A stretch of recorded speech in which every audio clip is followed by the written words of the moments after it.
What's going on, YouTube Metal Complex here, and today I've got another interesting knife review slash knife overview to do with you guys. This is the We Knives Stonefish Fixed Blade. This is a review of a style of knife that I don't do a lot of on this channel. I do have some fixed blade reviews on this channel, but I think you guys, a lot of people who have been watching for a while, you guys know me for my folding knives.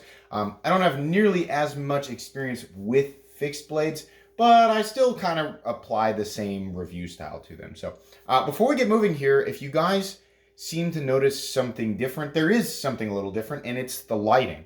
Recently, I made a change, quality of life improvement on this channel for everybody, and stopped recording in 60 frames per second because that was causing a lot of issues. And I thought, you know what? Another issue that I'm noticing, if I watch my own videos on a big, like a 65-inch TV, there's a lot of flickering, little minor flickering, but it's because my lighting was really bright. So I have dimmed things down a little bit. It's actually essentially just paper over the lights, but I've dimmed it down a little bit. And I want you guys to let me know. Is this lighting better? You know, if you have an opportunity, you can compare with one of my older videos. But do you guys like this lighting better? Is this working for everybody? Is it a little bit more crisp and more clear? Let me know. I would be interested to hear. Anyways, let's go ahead and take a look at this interesting fixed blade. How about some measurements here? Overall length of the Stonefish coming in at 9 1/4 inches overall. From tip to scale, we're looking at 4.5 inches roughly, just shy of 4.5 inches, maybe 4.4 inches on the blade. Cutting edge, considering that very generous forward choil, is coming in at about 3.75 inches. So this is a pretty big fixed blade. It's right about the size that I like for a fixed blade. How about some size comparisons? We're gonna do one fixed blade size comparison, the only one that I've got on me right now, and that's the Knife Robust. So any of you who are familiar with the Robust, here's a size comparison for you. And on to some folding knives. The Ontario Rat Model 1, Rat 1 is coming in at 8.6 inches overall. How about up against the Spyderco PM2? Spyderco PM2 is coming in at 8.3 inches overall. How about up against the Benchmade Griptilian, or in this case, the Ritter Hogue? Ritter Hogue coming in at 8 inches overall. How about up against the Benchmade Griptilian? Oh, I'm sorry, the Benchmade Bug Out. Benchmade Bug Out coming in at 7.5 inches. And last but not least, the Spyderco Para 3. Para 3 is coming in at 7 1/4 inches. How's the action on this guy? Hilarious. It's a fixed blade, so it doesn't, there's no pivot, it doesn't fold. Let's go ahead and weigh it. Weight on this guy, we're looking at fairly thick. I'm going to guess it's probably 165 thousandths. It's probably 145 to 165 thousandths. We'll make my official guess 165. Nope, I was wrong. 146,000, so about 145. CBM 20 CV, full tang, and then G10 on the scales. Is a large knife, keep that in mind. 6.46 ounces, about 6.5 ounces. So yeah, this is a big knife. Now, considering that this is not what I would call an EDC knife, that weight doesn't bother me.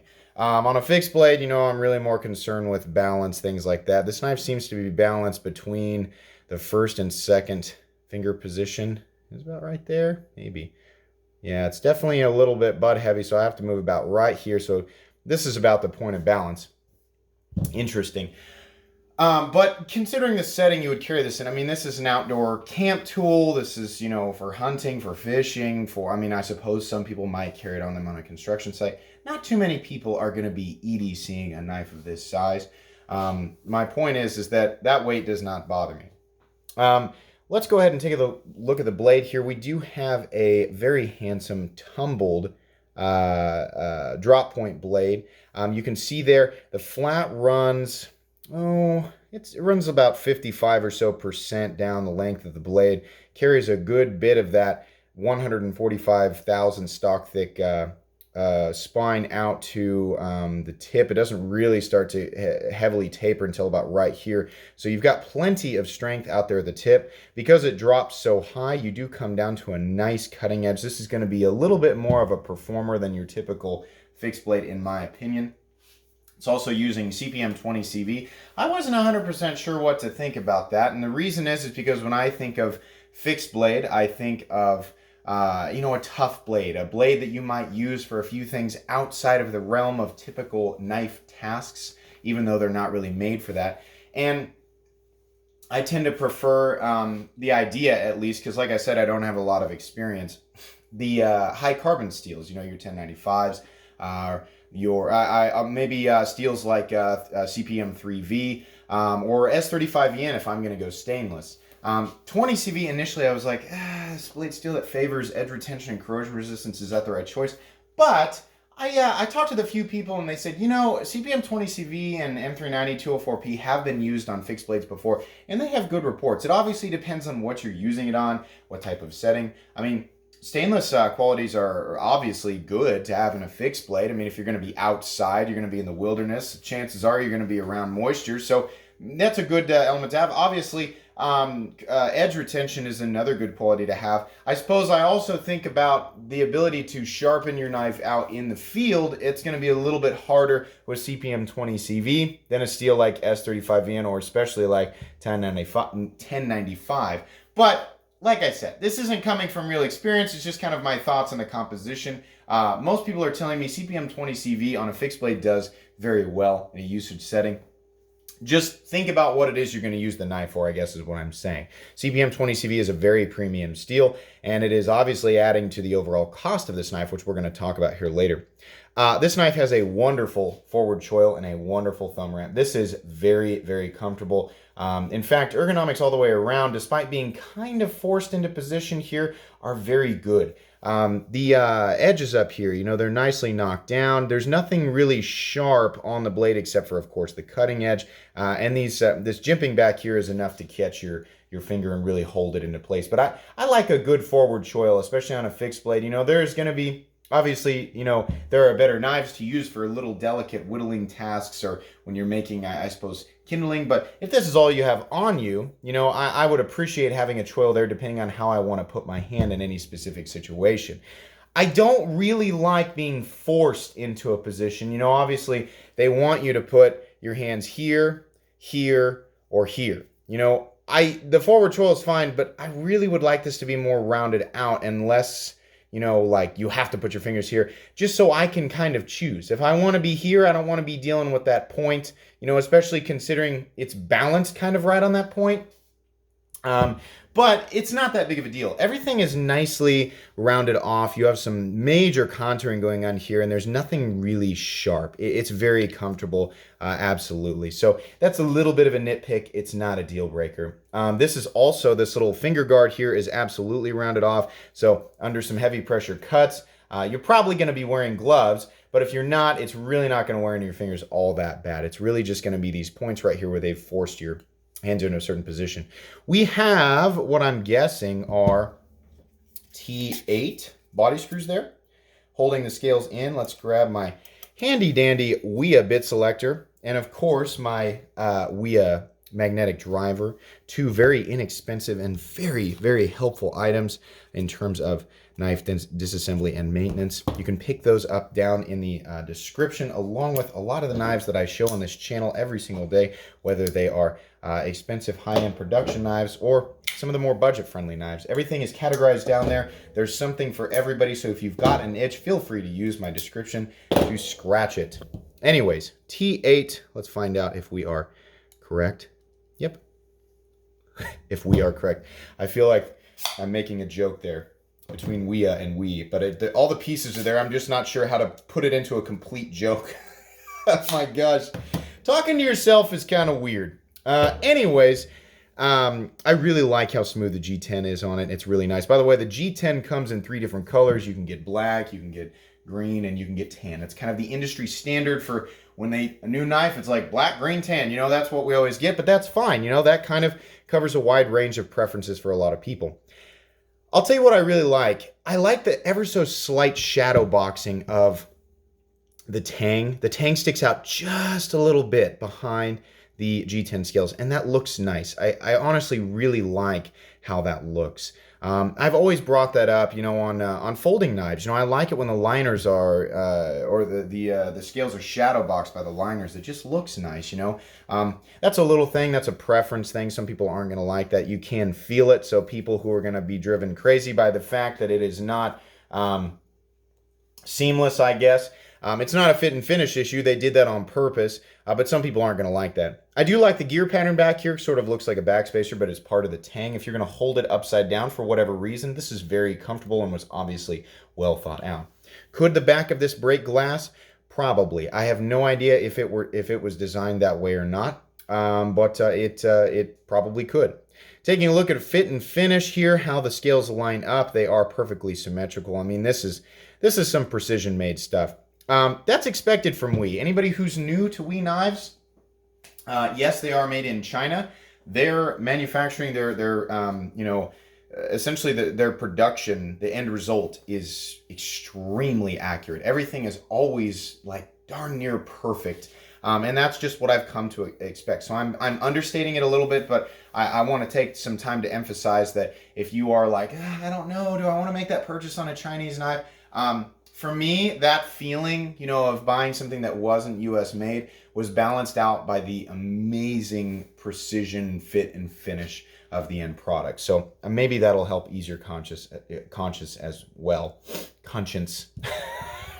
All right, so anyways, this is a comfortable knife. It does come with a sheath and a clip. Here's the sheath. Show you guys how this fits in here. It does fit in nicely. A little bit of rattle there, no big deal. There's no drainage hole on the sheath, but okay, no big deal.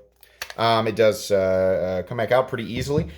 This is absolutely a knife that I could see myself using camping, hunting, fishing. What I really like about it is it's just straightforward. I mean, if I were gonna buy a dedicated fixed blade, which I actually am kind of looking for, I would definitely it would be similar to this. This knife does have a lot of elements that I'm looking for. A good handle that I can get my hand all the way around, one that's contoured and comfortable, made out of something like G10 or micarta. A good forward choil, a good thumb ramp, blade stock thickness that's thick enough to be strong and dependable, but not so thick that the final cutting edge is not going to be able to do its job. I would definitely want a tumbled finish, absolutely. I'm not really into the whole DLC coatings and things like that. Sometimes, that's beneficial if you're working with a high carbon steel and you're working in an environment where corrosion might form on your blade. But what I'm saying is this is a style of fixed blade that I like. I don't like that my hands are going to be forced in a position here,